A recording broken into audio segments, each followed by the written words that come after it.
Welcome by the podcast about MBT group session. Hmm. I mean, just imagine for a second that someone casually walks up to you in a grocery store parking lot, right? And they hand you a ticking time bomb. Oh, wow. Okay, starting heavy. Yeah, well, it is. They hand you this bomb and say, hey, mind holding this for a bit. Right. But the rules of your universe say you literally aren't allowed to call the bomb squad for 7 days. Right, you just have to sit with it. Exactly. You just sit in your house watching this timer count down, completely alone with that terror. And today, we actually have our hands on a raw, totally confidential transcript of an actual group therapy session where exactly that scenario plays out, psychologically speaking anyway. Yeah, we are really taking you straight into the crucible today. We are. Our mission for this deep dive is to decode the really heavy, complex, emotional crossfire that's happening beneath the surface of the words in this room. We're looking at a live transcript of individuals wrestling with some of their deepest relational traumas in real time. Which is incredibly vulnerable material. It is, yeah. So we're approaching this with the intense respect and reflection it really demands. We want you, the listener, to feel like you are sitting right there in the circle of chairs with them. And, because we know you're already familiar with the foundational concepts of mentalization-based treatment, or MBT, we aren't going to spend a ton of time defining the basic stuff. Right. We already know mentalizing is the ability to hold your own mind and someone else's mind simultaneously. Exactly. Staying curious instead of just reacting automatically. But what makes this specific transcript such a goldmine is that it serves as this spectacular stress test of advanced MBT principles in a group setting. Because it's really hard to mentalize when you're stressed out. Oh, it's nearly impossible. When our nervous systems are hyper-aroused, the mentalizing stance collapses. And in this session, we get to witness a system-wide cascading collapse of that exact stance. It's like watching a live laboratory. It really is a live interaction where the participants' real-world relational patterns, their deepest insecurities, all those survival mechanisms, they just violently collide in the space of a single hour. And that collision is honestly what makes this so gripping. Because if you think of this group therapy setting as this highly sensitive ecosystem, right? Yeah. The therapists in the room, they aren't acting like traditional park rangers. Right, they aren't running around trying to put out the fires. No, not at all. They aren't rescuing the animals or handing out worksheets with like a 5-step plan to happiness. Yeah. Looking at the transcript, they act way more like acoustic engineers. I like that analogy. Yeah, they're listening to this terrible screeching feedback loop happening in the room. And instead of just turning down the volume to make everyone comfortable, they point out exactly how the room's echo is distorting the sound. They're actively slowing down the conversation. Right. They ask clarifying questions, they bring attention to the bubbling emotions, and they flat out refuse to just fix the discomfort. Which, if you're a participant, is an incredibly frustrating experience. Oh, I'd be so mad. Right. When you're in pain, you want a mechanic. You want someone to just tighten a bolt and make the pain stop. But the therapists here are deliberately refusing that role. Because their objective is to protect the mentalizing process itself. Exactly. When the group's anxiety spikes and they start resorting to rapid-fire judgments or, complete withdrawal, the therapists step in to stretch out the space between the impulse and the reaction. They force the group to look at how they're interacting, rather than just getting swept away by what they're arguing about. And the what in this session is just massive. It's that ticking time bomb I mentioned earlier. Let's look at the actual inciting incident, the catalyst that completely shatters the group's equilibrium here. Let's do it. So one group member, let's call them the burdened member, they reveal in the session that they've been carrying this terrifying secret for 2 solid weeks. And the kicker is, it didn't happen in the sterile safety of the therapy room. No, it happened outside. Right, it happened after a previous session, in that sort of informal liminal space outside the building where a few members were just hanging out, just have an organic chat. Which is always where the most dangerous stuff gets dropped. Seriously. So during this totally unstructured moment, another group member casually mentions that they're going to put an end to their life. And the transcript uses this incredibly evocative Dutch idiom to describe how it was delivered. They say it was dropped tussen neus en lippen door. Ah, yeah, between the nose and lips. What does that actually mean in practice?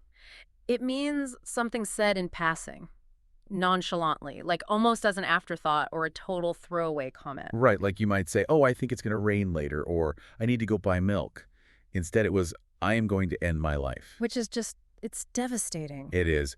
And the burdened member describes the sheer agony of the aftermath because they went home with this terrifying life or death information, right? But they are bound by the MBT group's strict rule of no contact outside of therapy. So they couldn't call the person. Nothing. They couldn't text to check in, couldn't call. They spent the entire week completely isolated, frantically checking the local news for accident reports, just consumed by worry and feeling utterly powerless to intervene. The psychological friction there is just immense. I mean, if we look at the exact neurological mechanisms of why the casual delivery of such dark news is so profoundly destabilizing, it all comes down to cognitive dissonance. Because the brain is getting mixed signals. Exactly. The human brain relies on congruence between content and effect to assess threat levels, right? If someone screams, "Watch out for the tiger," your amygdala immediately floods your system with adrenaline. Because the screaming matches the danger of the tiger. Yes, the content matches the effect. But here, the content of the message is a level 10 emergency. It is a literal matter of life and death. The delivery of the message, however, the between the nose and lips part, is a level 1 casual observation. So the brain just completely short-circuits trying to reconcile these two realities. It does. The burdened participant is thrown into absolute chaos because their internal alarm bells are deafening, but the person who set off the alarm is acting like there isn't a fire. And the burdened member voices this exact frustration in the session. I mean, they are angry. They feel like this incredibly heavy topic was dropped on them entirely unfairly. Forcing them to carry the anxiety all alone. Right, without any tools or, frankly, permission to do anything about it. And that lack of permission is the critical hinge of this whole conflict. It forces us to examine the structural boundaries of the therapy itself. Yeah, the no outside contact rule. It's standard for MBT groups and many intensive psychodynamic groups. No texting, no grabbing coffee, no calling each other in a crisis. I gotta be honest, I really struggled with this rule while I was reading the transcript. It's a tough one to swallow. It really is. Because my immediate visceral reaction was just complete heartbreak for the burdened member. If you genuinely believe someone is in imminent danger, basic human empathy, like our most fundamental instinct, screams at us to reach out. To call them, make sure they're alive. Yes. By strictly enforcing this no-contact rule, isn't the therapy structure actively punishing human empathy?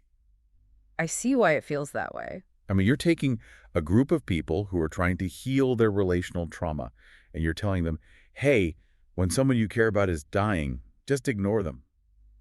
That feels deeply countertherapeutic to me. It definitely feels countertherapeutic if you view the group through the lens of a healthy, securely attached social circle. But we have to look at the clinical reality of the individuals actually sitting in this room. Okay, what do you mean by that? Well, people who enter intensive MBT groups are frequently struggling with severe boundary dysregulation. They struggle with enmeshment.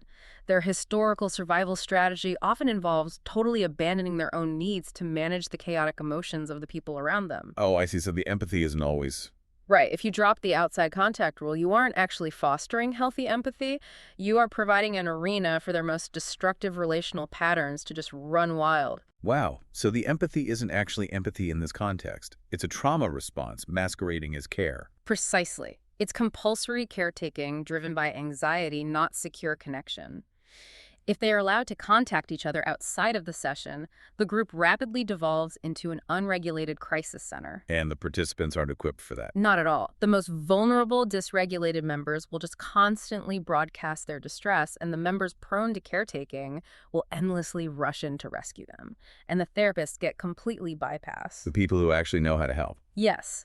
The therapists have the professional distance, the clinical training, the legal safety protocols to handle psychological crises. As another group member actually points out later in this very transcript, peers do not have the overview to manage someone else's suicidality. That makes total sense. So the rule exists to force the distress back into the clinical container. Exactly. It teaches the participants how to tolerate the excruciating distress of knowing someone else is in pain without immediately jumping into, quote-unquote, fix it, which ultimately prevents the inevitable burnout, resentment, and systemic collapse of the entire group. It's the difference between treating the symptom and treating the disease. Mm. The rule forces them to sit with the anxiety of the ticking time bomb, rather than frantically trying to diffuse it themselves. Even though sitting with the bomb is terrifying. Oh, absolutely.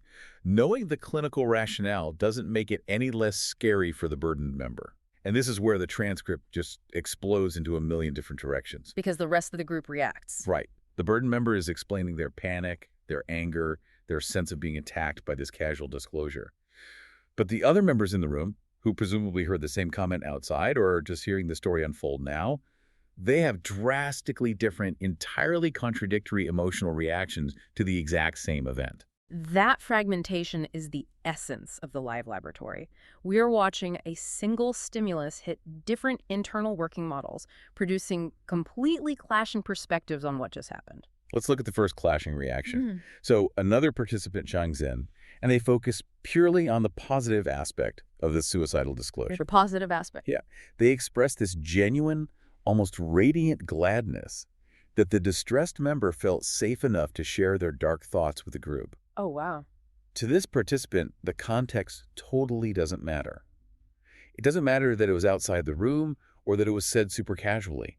They view the disclosure strictly as a profound sign of trust and connection. Interesting. They're sitting in the exact same room as the panicked, burdened member, but their takeaway is, I am so happy you told us because it proves you feel safe with us. From an analytical standpoint, this is a fascinating display of partial mentalization. Yeah, we often think of mentalizing as a switch that's either on or off, right? But it's really more like a spectrum. This participant is actually demonstrating a mentalizing success in one direction while failing catastrophically in another. Okay, walk me through the mechanics of that. How are they succeeding and failing at the exact same time? Well, the success is in mentalizing the intent of the distressed member. They are correctly identifying that vocalizing a dark, shameful thought requires a huge foundation of trust. Right, they see the vulnerability beneath the casual delivery. Yes, but the catastrophic failure is their complete inability to mentalize the impact of that disclosure on the burdened member sitting right next to them. Because the burdened member is drowning. Exactly. They are so seduced by the romantic idea of this beautiful vulnerability that they are entirely blind to the fact that this trust is literally crushing their cure. Their focus on the positive is effectively erasing the reality of the burdened member's trauma. And as if that wasn't complicated enough, a third participant enters the fray from a totally different angle. Of course they do. This person completely bypasses both the anxiety and the romanticized trust. And they attack the situation with intense defensive logic. Okay. The logical shield. Yes. They challenge the burdened member's anxiety by pointing out a contradiction in their story. They essentially say, wait a minute, earlier in this session, you literally said you knew deep down that this person wasn't actually going to go through with it. Which is a huge contradiction. Right. So they say, if your brain logically knew they weren't going to do it, why did you spend the entire week checking the local news and panicking? Your reaction mathematically doesn't make sense. And right there, we're seeing the prefrontal cortex desperately trying to override the amygdala. This is the classic shield of rationality. When a group member retreats into strict surgical logic during an emotional crisis, we're almost always witnessing an intellectualization defense mechanism. They're trying to turn a terrifying emotional reality into a solvable math equation. Exactly. Because strong emotions, like the terror of a peer's potential suicide, or the agonizing distress of the burdened member, they are fundamentally dysregulating. It's too much to feel. Right. So if you can force the situation into a logical puzzle, you don't actually have to feel the visceral fear in the room. By pushing on the logical contradiction of the burdened member's story, this participant is attempting to legislate the messy, irrational emotion right out of existence. But you can't logic away trauma. No, you really can't. Human anxiety, especially trauma-induced anxiety, does not operate on formal logic.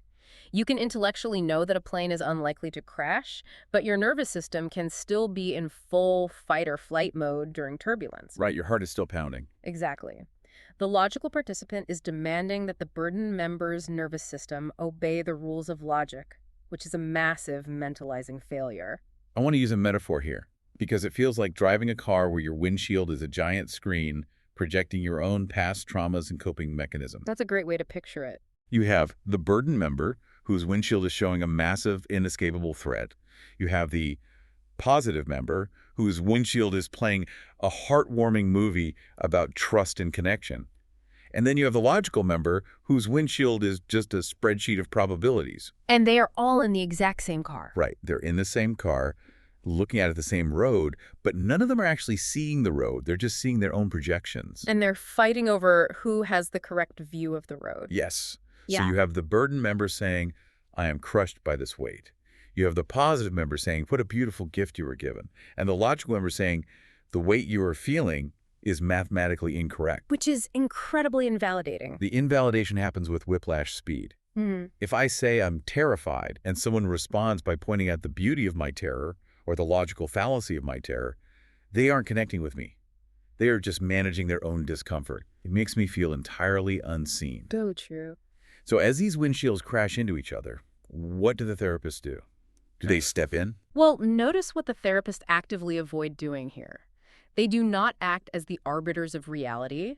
They don't declare that the logical member is being insensitive, or that the positive member is being naive, or even that the burdened member is overreacting. So they don't clean the windshields for them. No, instead of cleaning the windshields, they ask questions designed to stretch the group's capacity to hold multiple truths. They asked, are you able to stay with all these different perspectives right now? Wow. They are demanding that the group tolerate the ambiguity. They're refusing to let one narrative win. Yes, because in a mentalizing framework, multiple, entirely conflicting truths can and do exist simultaneously. Because they're all true to the person feeling them. Exactly. It is objectively true that sharing dark thoughts is a sign of trust. It is equally true that receiving those thoughts outside the therapeutic container is an unbearable, unfair burden. And it is also true that the anxiety doesn't make logical sense. All valid reality. All of these realities are valid within the internal worlds of the people experiencing them. The therapists are trying to move the group from a stance of I am right and you are wrong to a stance of my reality is this and your reality is that, and we can look at both without one destroying the other. But that tension is agonizing to hold. And you can feel it in the transcript. The anxiety in the room doesn't dissipate, it condenses. It just gets thicker. Yeah. The clash over the suicide disclosure pushes the group's collective nervous system so high that the original topic gets completely derailed. The group's window of tolerance shatters. They can't hold it anymore. Right. They stop fighting about the ticking time bomb entirely, and suddenly the conflict shifts to how they are arguing. The anatomy of misunderstanding plays out in real time. This is where we see intent and impact violently collide, and where the physiological state of the participants dictates the entire direction of the therapy. Let's zoom in on this specific rupture, because it's honestly a masterclass in miscommunication. There's a highly charged interaction between one of the group members and a therapist. Okay, set the scene for this one. So this group member had actually self-reported at the very beginning of the session that they had a stressful day, they were highly preoccupied, and their window of tolerance was extremely narrow. Let's look at the neurobiology of that self-report for a second. The window of tolerance is the optimal zone of autonomic nervous system arousal, where the prefrontal cortex remains online. Where you can actually think clearly. Right. In this zone, you can process information, regulate emotions, and, crucially, maintain curiosity about other people's minds. When you are pushed outside of it, either into hyperarousal, which is your fight or flight response, or hypoarousal, which is the freeze or collapse, your higher-order cognitive functions degrade. So by stating their window is narrow, this member is explicitly warning the room. Yes, they're saying, my prefrontal cortex is barely hanging on. I am on the verge of an amygdala hijack. And that hijack happens moments later. This member gets involved in the debate about the burdened member's anxiety, and they are speaking incredibly fast. They're revving up. They're over-explaining their logical standpoint, piling on context and justifications, just talking in circles. They're clearly highly agitated. And the therapist steps in and asks a very simple question. They just ask why the member feels the need to provide all this extra explanation. Why are you working so hard to explain this to me right now? Exactly. On paper, it looks like a completely neutral observational question. But the group member's reaction is explosive. They react with immediate, intense defensiveness. They feel attacked. Profoundly criticized. Yeah. They push back, stating they're just trying to be vulnerable, that they're doing the work of sharing their inner world like therapy demands. And the therapist's question makes them feel like they're doing therapy wrong. And then they make a threat. Yes, they use a very specific aggressive threat. They threaten to just stay quiet in the future. They use the Dutch word mondude. Mondude, literally mouth dead. It means to be silenced, gagged, or systematically deprived of a voice. Mouth dead. It's such a somatic, visceral word. They were essentially saying, if you are going to interrogate how I speak, you are killing my voice, so I just won't speak at all. The escalation is just breathtaking. It goes from 0 to 100. And this exchange is the perfect illustration of how internal working models distort incoming information. Let's really dissect the microdynamics here. What was the therapist's actual intent? The intent was just genuine clinical curiosity, right? Exactly. The therapist observed a behavioral shift, the rapid speech, the cyclical over-explaining, and recognized it as a marker of escalating anxiety. The therapist was trying to invite the member to mentalize their own physiological state. Like, I see your engine revving so high right now. What is the fear driving that engine? But the member totally didn't hear an invitation to self-reflect. They heard a gavel dropping. Because the incoming data the therapist's question has to pass through the filter of the member's internal working model. Remind us what that model is again. This model is the unconscious cognitive template we all build in childhood about how relationships function, how safe the world is, and what our fundamental worth is.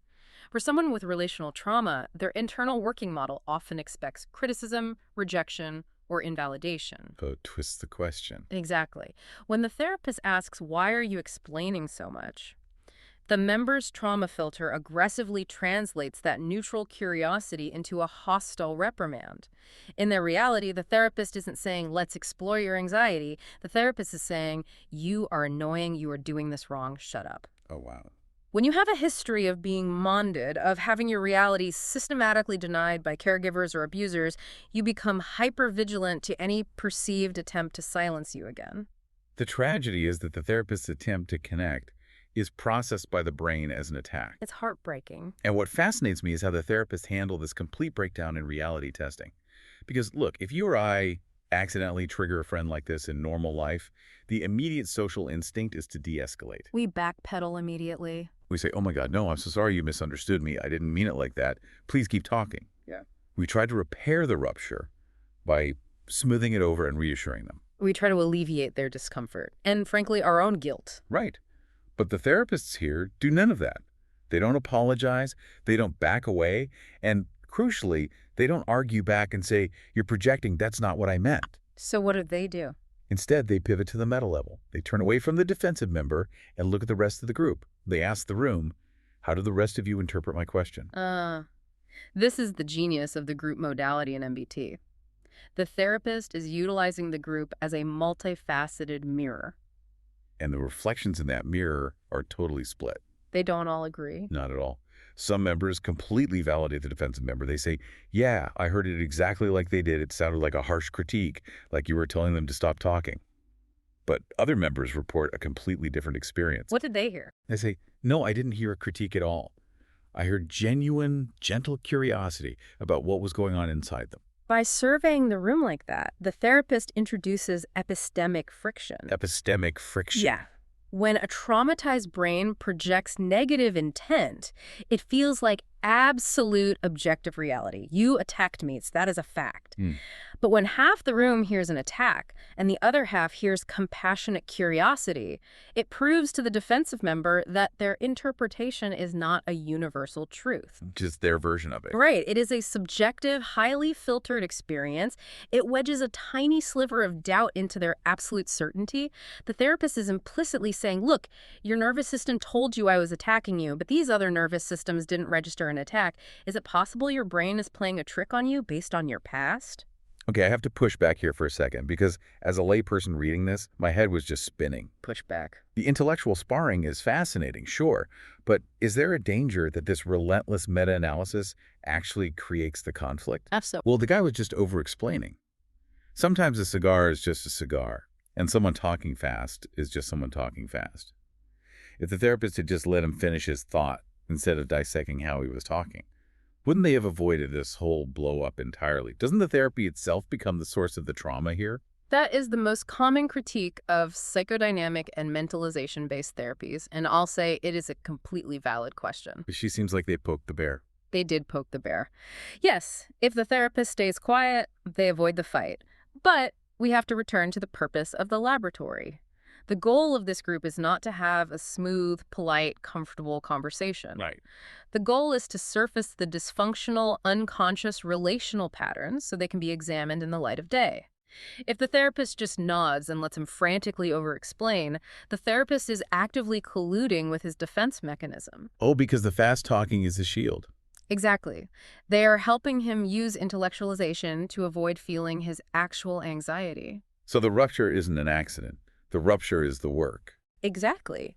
By interrupting the maladaptive pattern, the therapist intentionally provokes the underlying anxiety. They pull the monster out from under the bed and put it right in the middle of the room. It is messy, it is uncomfortable, and it feels like conflict. But it is deeply intentional. You cannot heal a relational rupture if you never allow one to happen in a safe environment.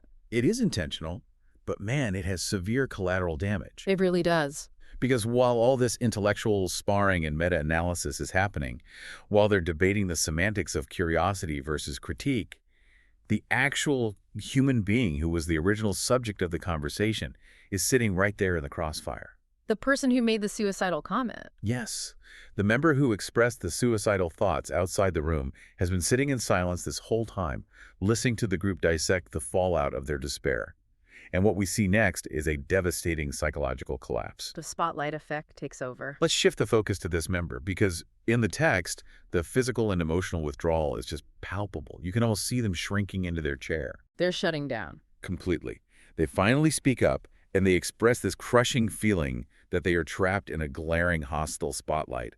They say that the entire energy of the room feels relentlessly negative, that they feel like an unbearable burden to everyone present, and they actively contemplate just fleeing the room entirely. This shame is overwhelming them. And they use another profound Dutch idiom to describe their experience.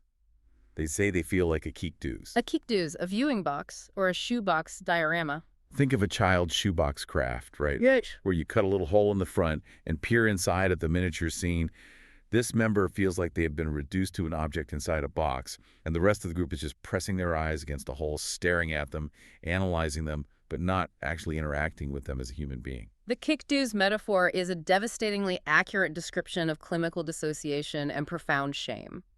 It captures the alienation of being pathologized. Because they're just being talked about.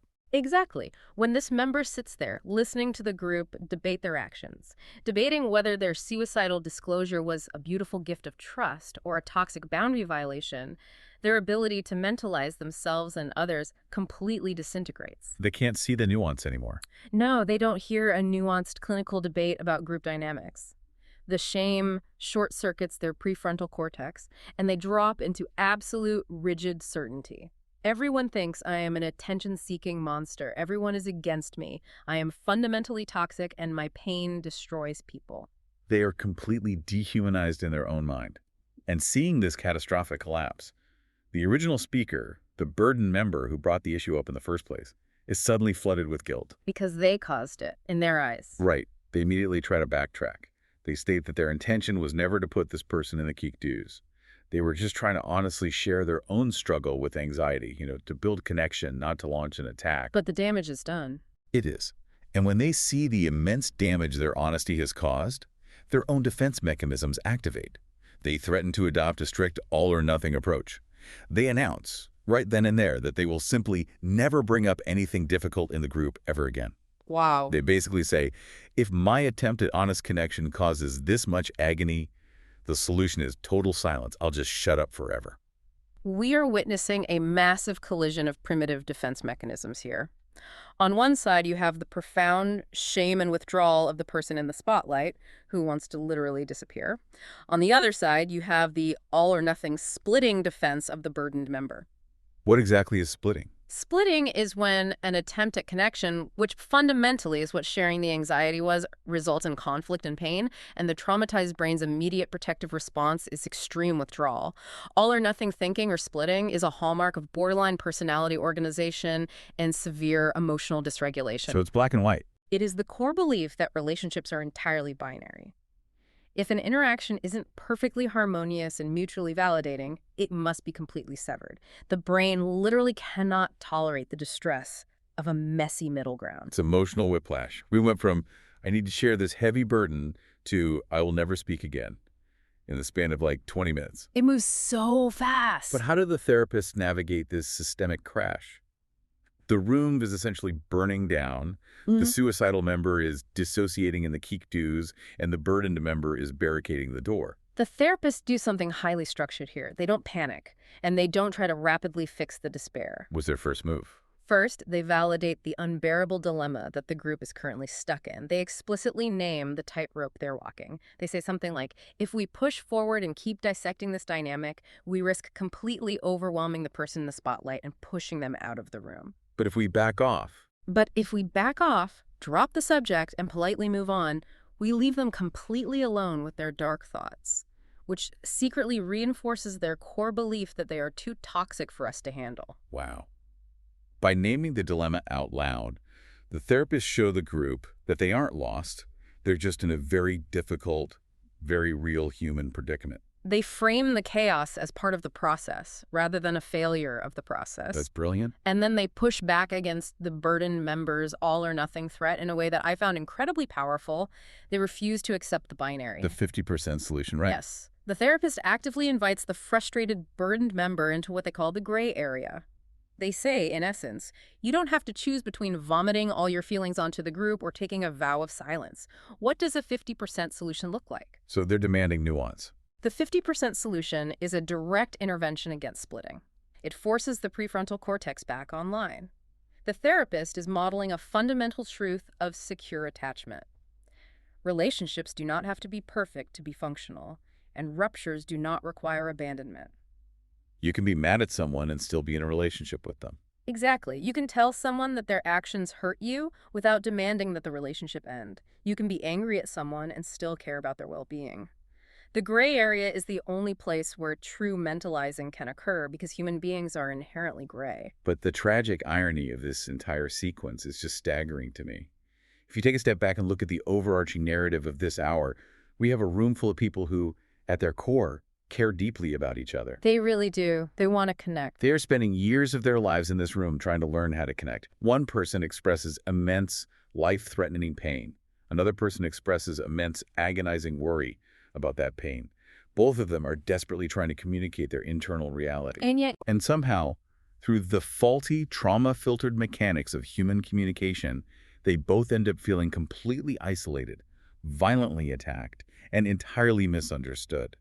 It's like watching two people trying to embrace, but because they're both wearing suits covered in razor blades, every time they step closer, they just slice each other open until they both retreat, bleeding. That is a brutal but incredibly accurate metaphor. How do we break that specific cycle? You break it by doing exactly what this therapy demands, which is enduring the cuts long enough to examine the razor blades.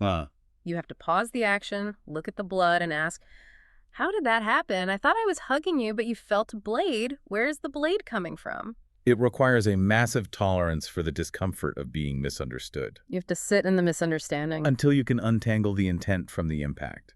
And what is truly remarkable about this transcript is that this profound sense of isolation, despite being in a group, this recurring trauma of being misunderstood while trying to connect, leads directly to the most sophisticated moment of the entire session. Yes, the metacritique. We are moving to section 5, and this was the moment that fundamentally altered how I view group dynamics. It's an incredible shift. The participants managed to drag themselves out of the immediate personal conflict and launch a brilliant systemic critique of the therapy process itself. It is the ultimate manifestation of the box of pears. Okay, let's unpack the box of pears, because I love this one. Multiple group members rally together to articulate a very painful, recurring pattern they've noticed in how the therapists run the room. What's the pattern they see? A member describes it like this. You take a huge risk. You bring up a deeply personal struggle, making yourself incredibly vulnerable. But as you are sharing your story, someone else in the group has a massive, dramatic, emotional reaction to what you are saying. Maybe they get triggered and start crying, or get defensive and start yelling. Right. And suddenly, the therapist and the entire group swivel their attention to the person having the loud reaction. They want to explore that person's distress. And the original speaker, the one who took the risk to open up, is left sitting there in silence with their box of pears. Which is the Dutch idiom, met gebakken peren zitten. To sit with the baked pears. What does that mean over there? It means to be left holding the bag. To be stuck with the negative consequences or the unresolved mess of a situation you didn't entirely cause. It's the feeling of utter abandonment. You did the hard work of opening your chest, and your reward is that everyone turns their back to look at someone else's paper cut. The original speaker feels entirely forgotten by the system that promised to hold them. It is a phenomenal clinical observation by the patients, What they're describing is a systemic dynamic known as emotional hijacking. Emotional hijacking. Yeah, it happens in group therapy, it happens in dysfunctional families, it happens in corporate boardrooms. Systems naturally orient toward the highest level of perceived threat.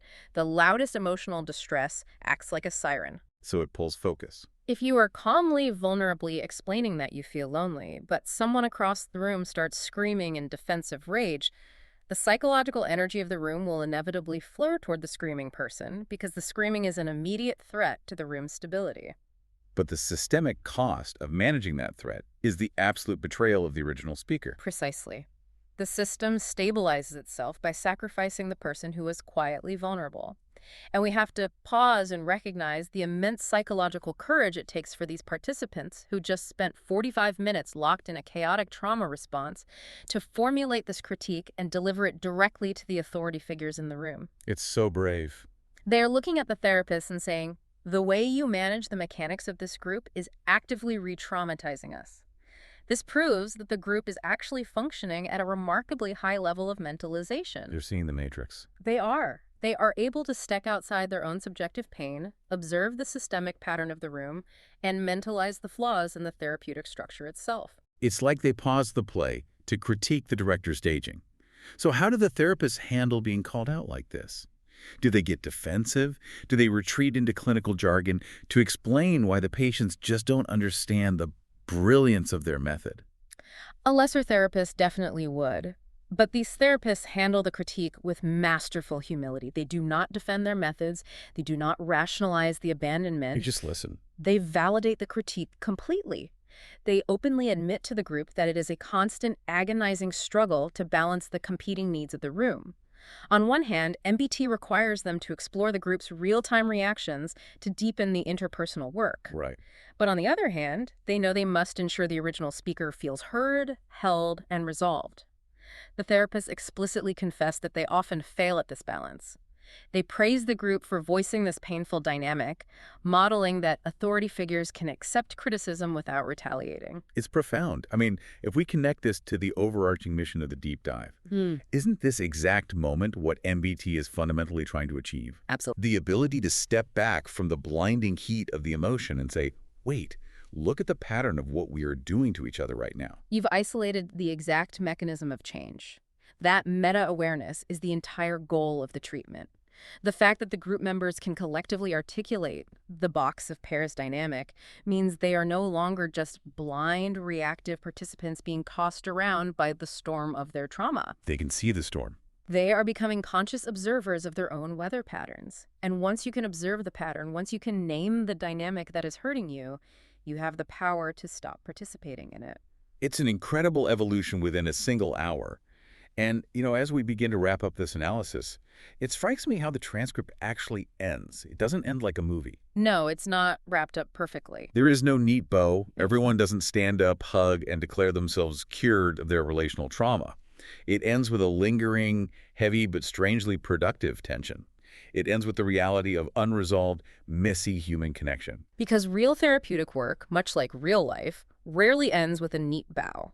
It usually ends with a slightly clearer understanding of why the knots exist in the first place and a shared agreement to keep trying to untangle them tomorrow. Let's summarize the sheer density of the psychological journey we just navigated. We started with a ticking time bomb, a casual remark dropped between the nose and lips in a parking lot that sparked a wildfire of cognitive dissonance and anxiety. You're right. We watched participants desperately attempt to offer support, only for their windshields of past trauma to twist that support into invalidation and attack. We saw defense mechanisms deploy in real time, the shield of rationality trying to solve fear like a math equation, The keek-doos of paralyzing shame and dissociation. and the all-or-nothing splitting that demands total withdrawal. We saw a therapist's genuine curiosity twisted into a silencing mondude. And finally, out of the ashes of all that conflict, we saw a group mature enough to critique the very system trying to heal them, refusing to be left with the big pairs of abandonment. It is a breathtaking masterclass in the complexity of human interaction. And, as we step out of this transcript, I want to offer a final provocative thought for you, the listener, to really mull over. Yeah, let's hear it. Take these concepts out of the therapy room and apply them to your own life. Consider your own daily relationships. How often do you experience a silent mentalizing failure? Oh, man. Probably constantly. Right. How often do you assume you know exactly why your partner, your friend, or your coworker said something, only to discover weeks later that their internal world, their actual intent, was entirely different from your projection? Because we're all just looking through our own windshields. We all walk around this world assuming we are reading each other accurately, but so often we are just reading our own past traumas, our own anxieties, and our own internal working models reflected back at us. True mentalizing isn't about achieving some mythic state of perfect empathy where you magically feel exactly what another person feels. So what is it? It is about accepting a much more humbling reality. You can never fully, completely know another person's mind. You can only commit to remaining stubbornly, lovingly curious about it. Stubbornly, lovingly curious. That really brings us full circle. We walked into a room where the relational X-ray machine was broken, where the emotional landscape was littered with landmines, and we realized that the goal isn't to perfectly fix the machine or magically clear the minefield. The goal is simply to learn how to navigate the mud, the misunderstandings, and the gray areas together without letting go of each other's hands. Thank you for listening to this group session episode of the MBT podcast. Don't forget to follow us to stay updated on new episodes where we continue to explore what it means to mentalize within yourself, in relationships, and within the group.